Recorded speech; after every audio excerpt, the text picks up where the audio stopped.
Je débute par la définition classique de la vérité. La vérité désigne l'adéquation sujet-objet par la médiation du jugement. Alors, je précise cette définition. La vérité, c'est l'adéquation, c'est-à-dire la conformité entre le sujet, le je qui cherche à connaître, et l'objet, ce qu'il y a à connaître, par exemple tel solide dans l'espace ou alors le monde en général, par la médiation, par l'intermédiaire du jugement. Et le moteur de la vérité, c'est la volonté de mettre au jour ce qui est d'emblée caché, soustrait au regard. Héraclite disait dans l'Antiquité, la nature aime à se cacher, à se voiler.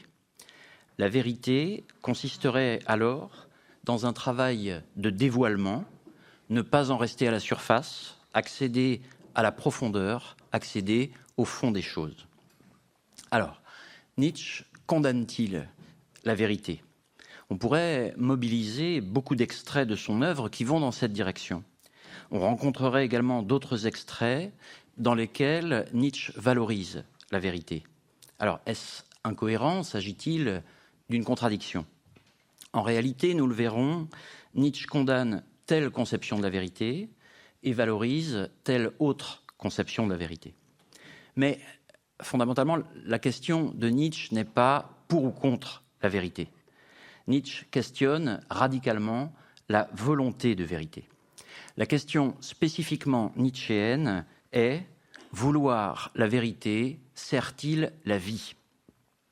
Chemin faisant, Nietzsche examine la vérité et montre qu'en définitive, elle consiste en un certain type d'interprétation, la réalité étant conçue par Nietzsche comme multiplicité d'interprétations en conflit, nous le verrons.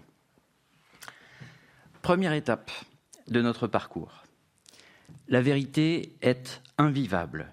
Vouloir la vérité, ce serait, curieusement, étrangement, vouloir la mort. J'explique. En 1872, Nietzsche a 28 ans. Il fait paraître son premier ouvrage, La naissance de la tragédie, et dans cet ouvrage et dans d'autres textes non publiés, il soutient la thèse selon laquelle la vérité telle qu'elle est invivable. Tel est le point de départ de sa réflexion sur la vérité. La vérité, ce serait la mise au jour de la violence première du monde. Le monde ne se soucie pas de nos catégories morales, le monde se situe en deçà du bien et du mal. Cette violence, ce chaos, c'est le fond de la réalité. Cette violence, littéralement, est insoutenable. Ce qui est mis en lumière est brutal, choquant, traumatisant, déprimant, de telle sorte que, pour vivre, nous éprouvons le besoin de détourner le regard. Sinon, le pessimisme chronique s'installe, et ce pessimisme, Nietzsche l'appellera plus tard nihilisme, c'est-à-dire ne plus rien valoriser, rien, nihil en latin. La vie, pour pouvoir se déployer, veut donc l'illusion. C'est l'art qui produit l'illusion. L'art, au sens très général de rendre l'invivable vivable au moyen du voile, au moyen du masque, au moyen de la dissimulation. En 1888, dernière année de sa vie consciente, Nietzsche écrit dans un fragment posthume « La vérité est laide, nous avons l'art afin que la vérité ne nous tue pas ». Dès 1872, dans un petit texte finalement non publié intitulé « La passion de la vérité », il écrivait déjà « L'art est plus puissant que la connaissance, car c'est lui qui veut la vie, tandis que le but ultime qu'atteint la connaissance n'est autre que l'anéantissement. » L'art a donc pour vocation de nous sauver. Littéralement, l'art sauve la vie, préserve la vie. Dans son premier livre, intitulé « La naissance de la tragédie », Nietzsche formule cette idée dans la langue de la mythologie grecque. La nature se scinde en deux tendances artistes, deux poussées, deux pulsions, que Nietzsche dit au moyen de deux divinités mythologiques. Apollon. Apollon, le dieu de la belle apparence, de la belle apparence de l'image, du rêve. Apollon est le dieu de la mesure, de la surface plaisante pour Nietzsche. Apollon renvoie au principe d'individuation, principe qui sépare l'unité de l'être en individus distincts, ce qui, dans les religions de l'Inde, est appelé voile de Maya. Si on lacère ce voile de Maya, on aperçoit l'unité de tout ce qui est. Cette unité conflictuelle qu'est la violence, la démesure première, que Nietzsche nomme Dionysos, dieu de la musique, dieu de l'ivresse, dieu du débordement, qui inclut la violence. Donc, sous la belle apparence, il y a le chaos. Insistons, la profondeur est terrible, la profondeur est invivable. La vérité, au sens du dévoilement et de la descente dans la profondeur, pousse au pessimisme et même au dégoût. Nietzsche évoque ainsi le dégoût pour l'action. L'homme dionysiaque est en ce sens comparé à Hamlet. Je cite le paragraphe 7 de La naissance de la tragédie. Tous ceux qui ont jeté un regard authentique dans l'essence des choses, tous ceux qui ont atteint la connaissance sont dégoûtés par l'agir, car leur action ne peut rien changer à l'essence éternelle des choses. Dans ce même paragraphe, Nietzsche parle alors d'atroce vérité. Cette atroce vérité pousse au dégoût et conduit à adopter ce que l'on appelle dans le lexique nietzschéen la sagesse de Silène. Alors, qui est Silène ? Dans la mythologie, Silène est un compagnon de Dionysos. Et comme Nietzsche le rappelle au paragraphe 3 de La naissance de la tragédie, Silène dit dans la mythologie au roi Midas, je cite, « La meilleure de toutes les choses t'est totalement inaccessible. N'être pas né, n'être pas, n'être rien. Mais la seconde parmi les meilleures est pour toi, mourir bientôt. » Bon. Étrange parcours de la vérité à la mort. Nietzsche le dira plus tard dans le paragraphe 344 du Gai Savoir. Donc, la quête de vérité, c'est ce qu'il évoque, cette quête de vérité exprimerait, je cite, un principe de destruction hostile à la vie, volonté de vérité, cela pourrait être une secrète volonté de mort, au sens où on se confronterait à tout ce qui est terrible au premier abord. Mais la réalité violente se sauve dans l'apparence artistique. Pour vivre, il faut savoir renoncer à la vérité. Nietzsche file alors la métaphore du voile. Il convient de respecter la nudité de la nature, il convient de valoriser la pudeur pour pouvoir vivre. Alors je cite la préface au Gai Savoir, où Nietzsche écrit les propos suivants. « Ah, ces Grecs, ils s'y connaissaient pour ce qui est de vivre, chose pour laquelle il est nécessaire de s'arrêter courageusement à la surface, au pli, à la peau, d'adorer l'apparence, de croire aux formes, aux sons, aux mots, à tout l'Olympe de l'apparence. Ces Grecs étaient superficiels, 3 petits points, par profondeur, point d'exclamation. Superficiel, par profondeur. Deuxième grande étape de notre parcours,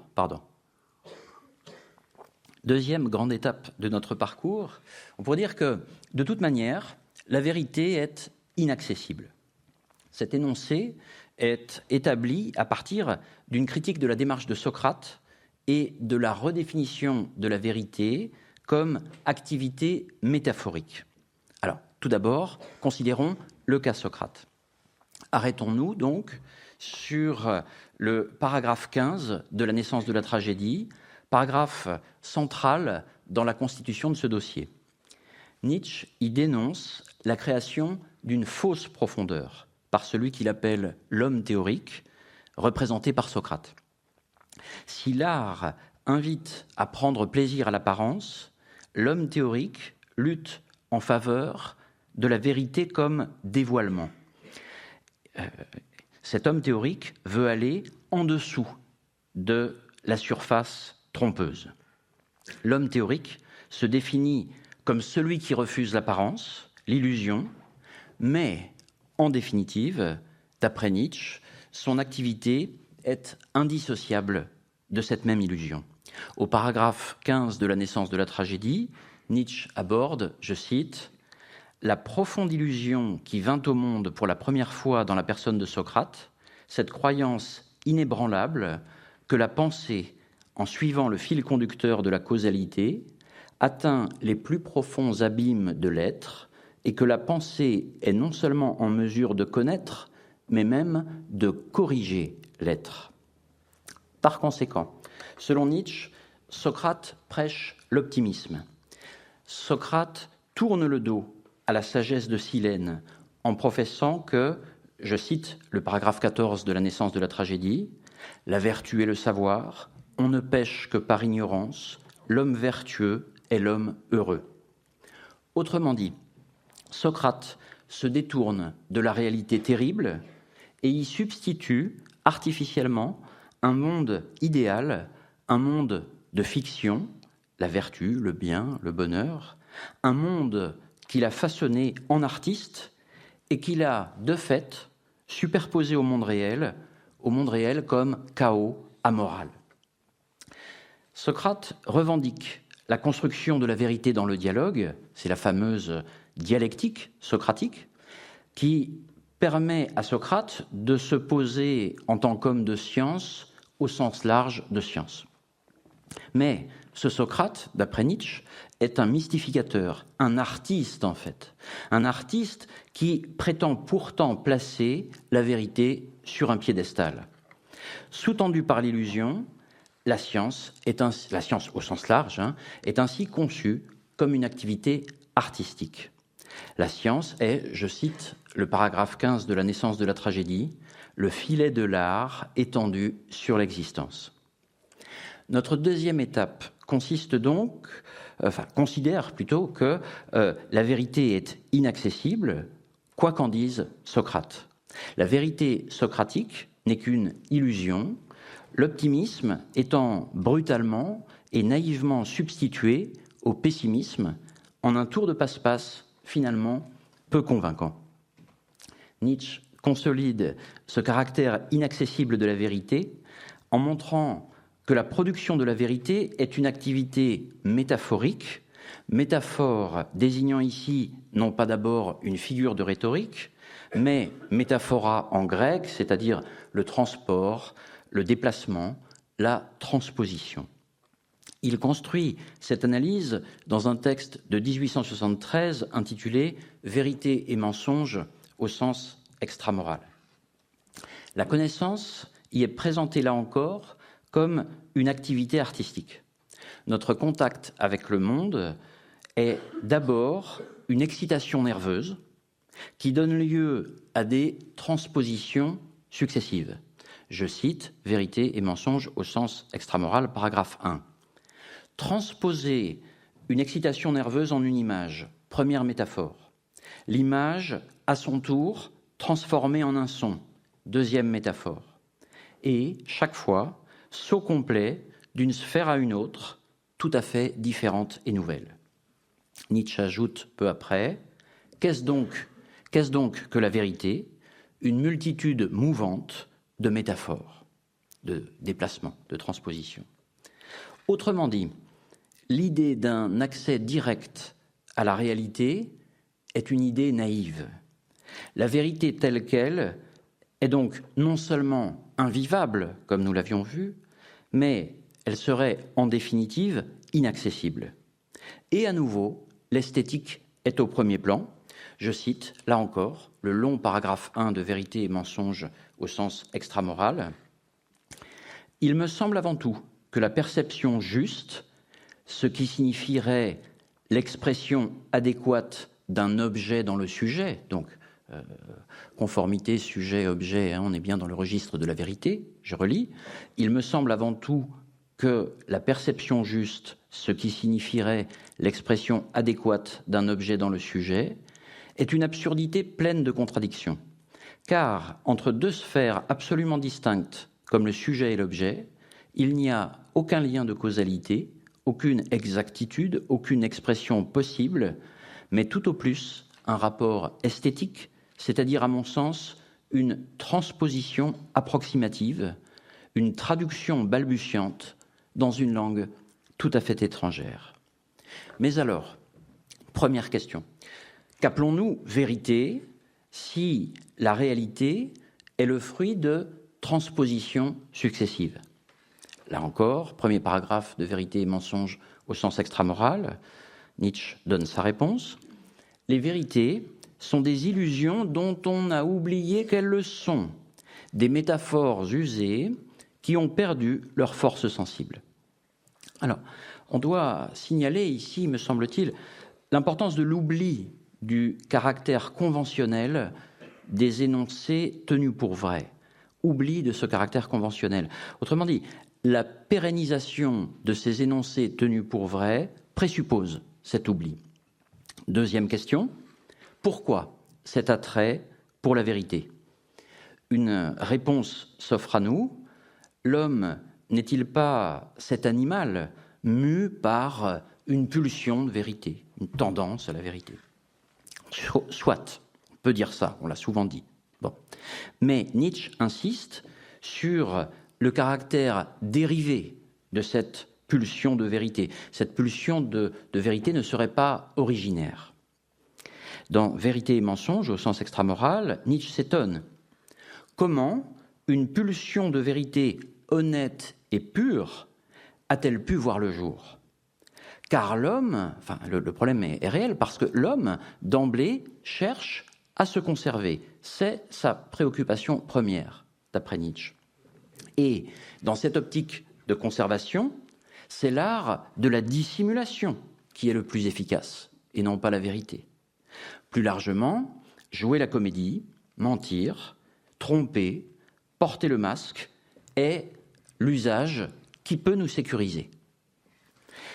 D'après Nietzsche, l'instinct de troupeau pousse l'homme à rechercher la paix avec ses semblables. Je cite, là encore, ce long paragraphe 1 de Vérité et mensonge au sens extramoral.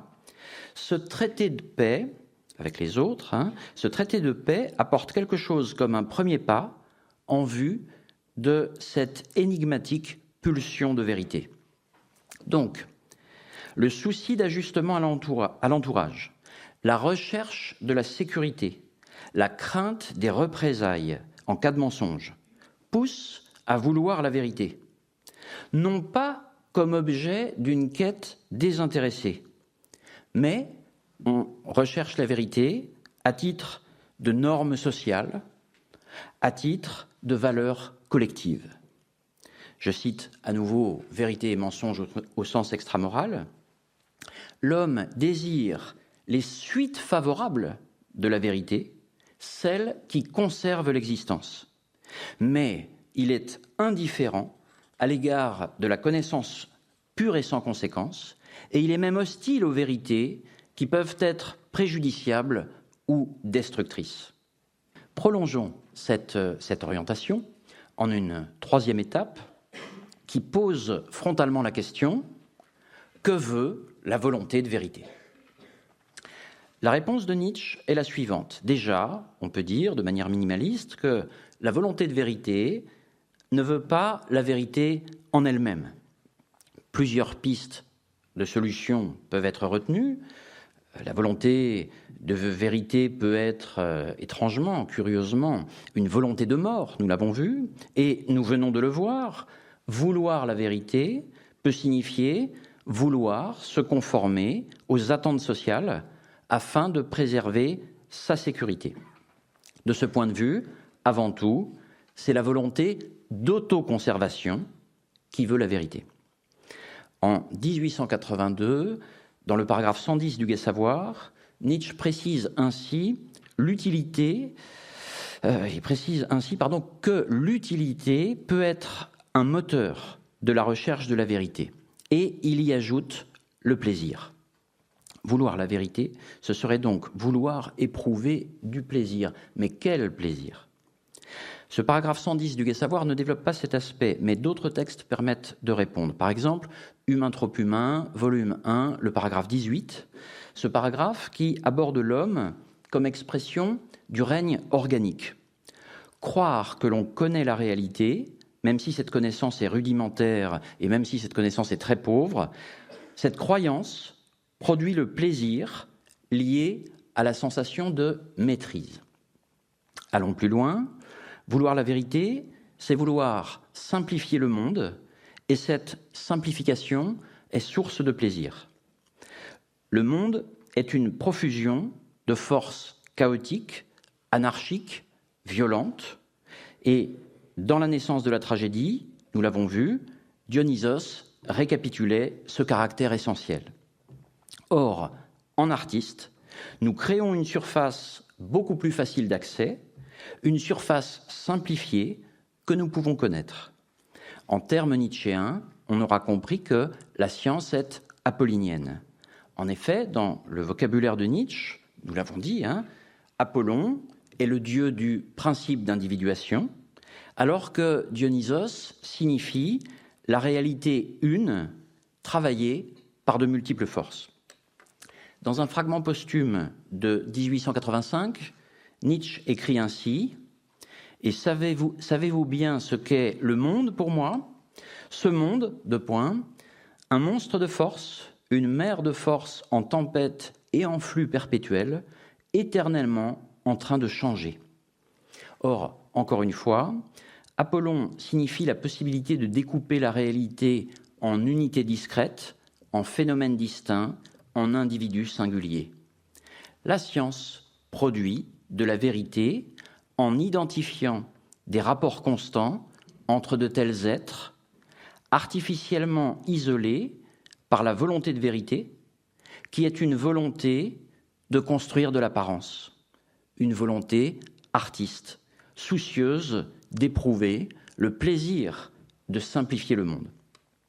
D'abord, le principe d'identité, A égale A, ce principe d'identité qui est d'emblée une évidence, un truisme, une tautologie, ce principe d'identité débouche sur cet énoncé A égale A, qui est pour Nietzsche un énoncé trompeur. Trompeur car tout devient. A n'est identique à lui-même qu'en apparence, car en définitive, rien n'est totalement identique à soi. Ensuite, considérer que A est la cause de B est simplificateur également, car A et B, en Dionysos, sont indistincts. Pour le dire autrement, séparer des êtres n'est possible que dans l'ordre apollinien du principe d'individuation.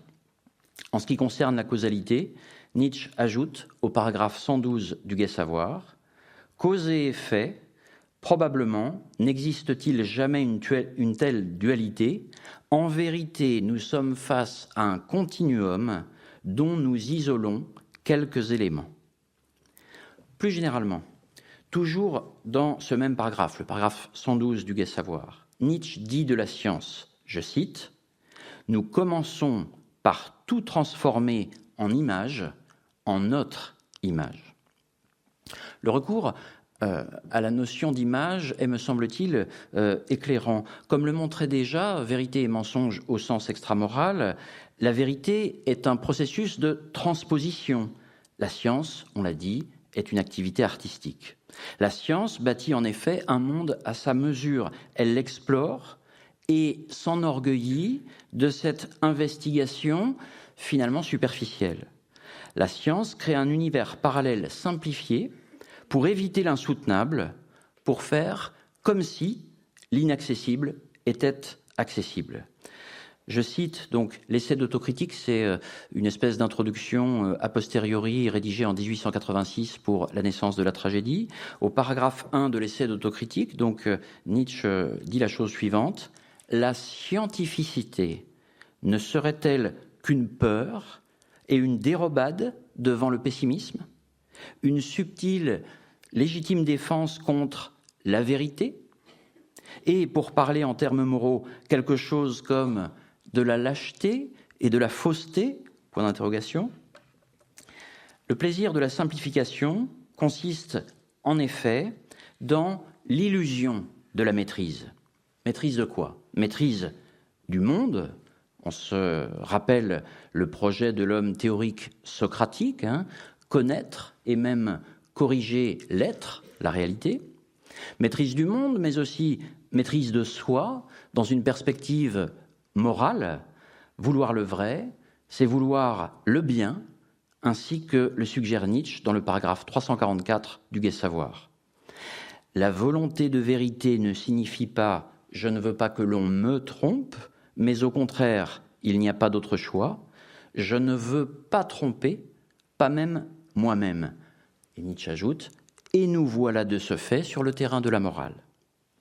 Morale qui oriente la volonté artiste vers la construction d'un monde apollinien sur mesure, coupé de la profondeur dionysiaque.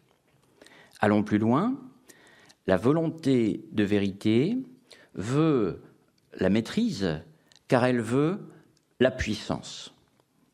Vouloir la vérité, ce n'est pas seulement vouloir maîtriser intellectuellement, c'est vouloir régner, prédominer pratiquement. À l'origine, la pulsion de vérité, nous l'avons vu, est une pulsion grégaire. On adopte ce qu'on appelle des vérités, c'est-à-dire finalement des approximations, des simplifications, des erreurs, autrement dit des valeurs sociales incorporées qui permettent de se joindre au troupeau et donc de se conserver parmi nos semblables. Mais, l'analyse de Nietzsche évolue, mais progressivement, ce que l'on appelle de manière unitaire pulsion de vérité ne regroupe pas que des pulsions fédératrices, pas que des pulsions pacifiques, pas que des pulsions autoconservatrices.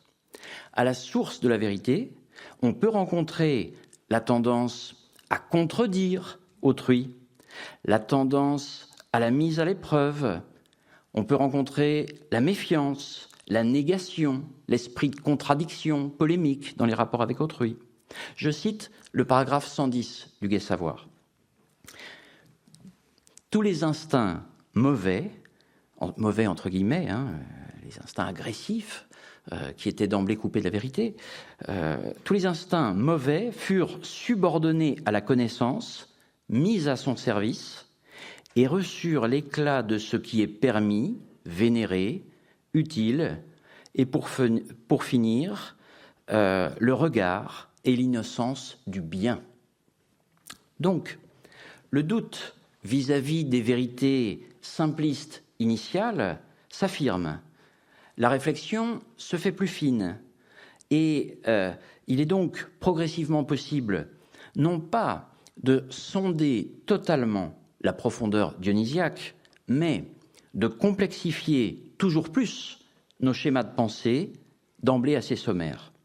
Autrement dit, la vérité est bien une valeur au sens de ce qui conserve, mais une valeur également au sens de ce qui intensifie la vie.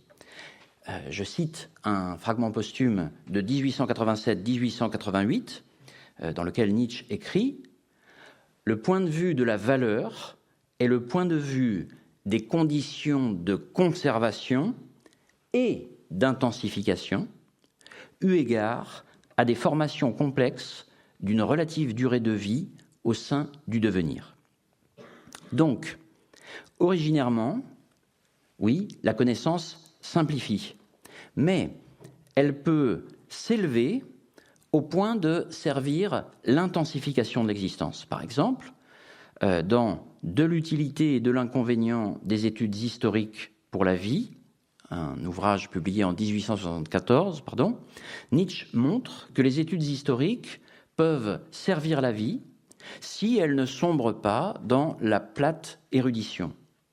Il valorise d'ailleurs la rigueur philologique comme art de la lente lecture, de la patiente lecture, art qu'il applique, lui, Nietzsche, à toute la réalité. Et de manière générale, il valorise les méthodes rigoureuses. Cette apologie des méthodes, on la rencontre dans Par-delà bien et mal, paragraphes 36 et 210. On la rencontre également dans l'Antéchrist, paragraphe 13 et paragraphe 59. Par conséquent, la position de Nietzsche est double. Contre la volonté de vérité à tout prix, il n'hésite pas à clamer « Vive l'erreur !» Vive l'erreur si elle conserve et élève la vie. Il dit ça précisément au paragraphe 4 de Par-delà bien et mal. La vie a besoin d'illusions, alors vive l'illusion, vive l'art qui valorise l'apparence. Mais c'est plus complexe, car la vie, pour s'élever, réclame également du discernement, de la finesse, de la sagacité.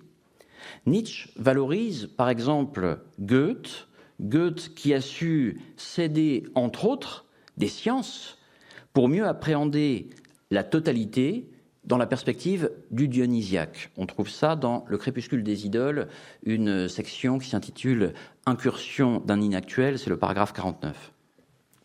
Nietzsche distingue alors la vérité, avec des guillemets, de la vérité sans guillemets. Cette petite précision typographique est quand même, en définitive, très importante. Sans guillemets, la vérité est le fruit de pulsions réalistes. Pulsions réalistes qui s'efforcent d'accueillir le monde comme chaos, amoral. Avec des guillemets, la vérité, des guillemets, est le fruit de pulsions idéalistes qui préfèrent se mentir sur le caractère terrible du monde plutôt que voir leur naïveté démentie. Je cite le paragraphe 55 de l'Antéchrist.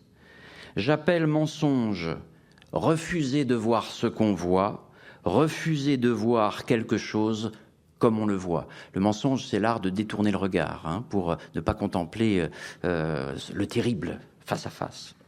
Ce mensonge est typique de l'idéalisme. Précisément, il s'agit de ne pas détourner le regard. Il s'agit d'accepter de se confronter à la réalité problématique et terrible avec, je cite le paragraphe 230 de Par-delà bien et mal, se confronter donc à la réalité problématique et terrible avec des yeux d'Œdipe qui ignorent l'épouvante et des oreilles d'Ulysse qui se bouchent, oreilles sourdes aux accents charmeurs des sirènes idéalistes. Insistons, la pulsion de vérité, avec des guillemets, exprime la faiblesse idéaliste. La pulsion de vérité, sans guillemets, exprime la force réaliste. Mais nous avions dit que la vérité, sans guillemets, était invivable et même inaccessible. Soit. Mais rien n'empêche de s'en rapprocher le plus possible avec courage. Ainsi, la vérité était d'emblée réduite à une valeur qui permet de vivre en commun. À ce stade, désormais, on peut dire que la valeur d'un individu est estimée en fonction de sa capacité à endurer la dureté de la vérité sans guillemets ici. Ceci est confirmé dans le paragraphe 3 de l'avant-propos à Ecce Homo, un ouvrage de 1888, où Nietzsche écrit la chose suivante, je cite, « Quelle quantité de vérité un esprit supporte-t-il ? Quelle quantité de vérité risque-t-il ? Voilà qui de plus en plus devint pour moi le critère propre de la mesure des valeurs. L'erreur, la croyance en l'idéal, n'est pas cécité, l'erreur est lâcheté. Refus de se confronter au terrible. » Donc, oui, la vérité, est-ce que ça présuppose avant tout en nous l'intelligence ? Oui, sans doute, mais peut-être d'abord le courage de regarder ce vis-à-vis de quoi on a d'emblée envie plutôt de détourner le regard. Le courage et la probité sont requis pour accueillir le plus possible la réalité afin de viser l'intensification de l'existence. Quatrième et dernière étape, de la critique de la vérité à la valorisation des interprétations en conflit. Contre la vérité unitaire, Nietzsche valorise le perspectivisme, c'est-à-dire la multiplication des points de vue, la multiplication des interprétations. Je cite la généalogie de la morale, 3e traité, paragraphe 12. Il n'y a... Alors, dans ce paragraphe, je ferai référence à Dieu, mais ça s'écrit D'_YEUX, pour ne pas perturber votre écoute. Bon. Il n'y a qu'un voir en perspective, qu'un connaître en perspective. Plus nous laissons d'affect prendre la parole au sujet d'une chose, plus nous savons donner Dieu différent pour cette même chose, et plus notre concept de cette chose, notre objectivité seront complets. Multiplions les regards et nous affinerons notre perception. Voilà l'idée. Donc, apparemment, la multiplication des points de vue, la multiplication des interprétations affine l'objectivité. Mais c'est complexe. Comment ordonner, comment articuler, comment coordonner ces points de vue? Il n'y a pas, dans la philosophie de Nietzsche, une interprétation qui coordonnerait toutes les autres interprétations. Pour le dire autrement, il n'y a pas de position de surplomb. Il y a là une grande difficulté. Le perspectivisme est-il ce qui permet de tendre vers l'objectivité maximale par cette multiplication des points de vue? Ou alors, le perspectivisme implique-t-il la ruine de l'objectivité, le monde devenant une idée absurde, minée par la prolifération des points de vue hétérogènes? Alors, ce que l'on peut sans doute répondre, c'est que le caractère innombrable, infini des interprétations implique, en tout cas, une dispersion sans synthèse. Ce qui règne, c'est donc le caractère fini de chaque point de vue. On peut ici s'appuyer sur le paragraphe 374 du Gai Savoir, que je cite. « Le monde nous est devenu une fois encore infini, dans la mesure où nous ne pouvons pas écarter la possibilité qu'il renferme en lui des interprétations infinies. » Mais l'examen du perspectivisme se complexifie, car s'ajoute la dimension conflictuelle. Les points de vue sont d'autant moins harmonisables qu'ils sont en conflit. Je cite un posthume de 1885-1886. « L'interprétation est un moyen en elle-même de se rendre maître de quelque chose. » Il est vrai que, entre ces points de vue, des convergences ponctuelles peuvent se manifester, mais le rapport de force demeure tout de même structurel. De surcroît, il convient de comprendre que le perspectivisme n'est pas un relativisme. Donc, il ne s'agit pas de dire « tout est relatif » au sens de « tous les énoncés sont interchangeables », tous les énoncés se valent. Ça, ce serait le relativisme. Tout se vaut. Pour Nietzsche, tous les points de vue ne se valent pas. Contre le relativisme, une hiérarchie est à instaurer. En effet, il ne s'agit pas simplement de refléter le monde à l'infini, mais de le forger. Dans la généalogie de la morale, 2e traité, paragraphe 12, Nietzsche précise alors que interpréter signifie donner forme et sens à nous-mêmes et à ce qui nous entoure. Interpréter, c'est construire sa façon d'être. Je peux interpréter ma vie à titre d'étudiant, à titre de salarié, à titre d'étudiant salarié. Bref, interpréter, c'est jouer son rôle en le construisant. Interpréter, c'est construire son rapport à soi et au monde activement, pratiquement. En ce moment, nous interprétons, vous à titre d'auditeur, moi à titre de conférencier. Par conséquent, l'interprétation n'est pas seulement un art du jugement, elle est une pratique. Allons plus loin, interpréter, pour Nietzsche, c'est créer. Créer. Le philosophe est alors un artisan ou un artiste qui s'efforce d'élever la culture. Donc, Nietzsche prolonge ce réseau métaphorique, l'artisan, l'artiste. C'est parce que le philosophe est d'abord médecin qu'il peut être cet artisan ou cet artiste que nous venons d'évoquer.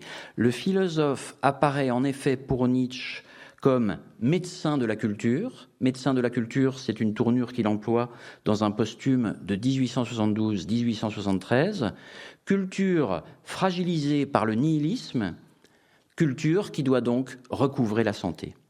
Cette nouvelle santé n'est pas la simple conservation de l'existence individuelle et collective. Cette nouvelle santé est l'intensification de l'existence. Et pour ce faire, de nouvelles valeurs sont à produire. Ce sont les philosophes que Nietzsche appelle de ses voeux et qu'il appelle les philosophes de l'avenir qui devront créer des valeurs pour la civilisation. Dans le paragraphe 211 de Par-delà bien et mal, Nietzsche parle de ces philosophes en ces termes, je cite, « Leur connaître est un créer, leur créer est un légiférer, leur volonté de vérité est volonté de puissance. » Je conclus. La vérité comme adéquation entre le sujet et l'objet par la médiation du jugement, la vérité est absorbée par la notion d'interprétation. Le sujet comme « je » fixe et stable est une interprétation. L'objet, nous l'avons vu, est le fruit de nos perceptions, qui sont autant de transpositions, de déplacements, métaphores, c'est-à-dire d'interprétations, au pluriel. De surcroît, l'interprétation est une opération autant pratique que théorique, la tâche suprême étant non pas de refléter le monde dans des jugements adéquats, mais de façonner le monde. Alors, je termine par la question inaugurale, la question de l'introduction. Vouloir la vérité sert-il la vie ? La réponse nietzschéenne est différenciée, ainsi que nous l'avons vu. En tout cas, à elle seule, la vérité ne suffit pas à servir la vie. Au mieux, le savant est un miroir du monde, et le monde n'est pas qu'à refléter, il est à forger. S'il ne sombre pas dans l'érudition, le savant est respectable, mais les hommes qui servent plus hautement encore la vie sont ceux que Nietzsche, qui était à l'origine prof de grec, appelle les polutropoi, le pluriel du singulier polutropos en grec. Il écrit ça au paragraphe 344 du Gai Savoir. Polutropos se dit d'Ulysse. Ulysse, notamment, au premier vers de l'Odyssée. Ce premier vers est le suivant. « Ô muse, conte-moi l'aventure du polutropos », c'est-à-dire Ulysse, pour autant qu'il est l'inventif, l'homme aux 1000 tours, le rusé, l'astucieux, l'ingénieux. On peut multiplier les traductions de polutropos.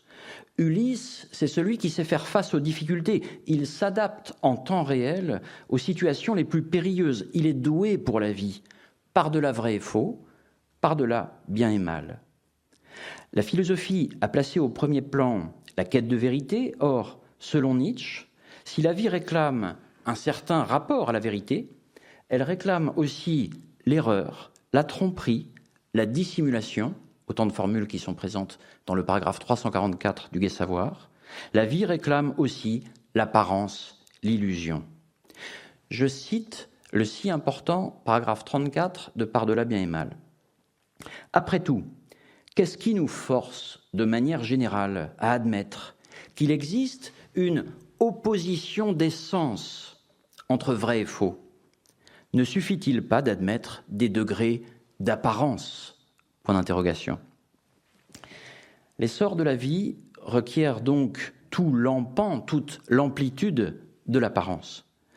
En définitive, et je termine ainsi, c'est vouloir interpréter théoriquement, interpréter pratiquement, c'est vouloir interpréter qui sert la vie, la vérité n'étant qu'un cas spécial de l'interprétation.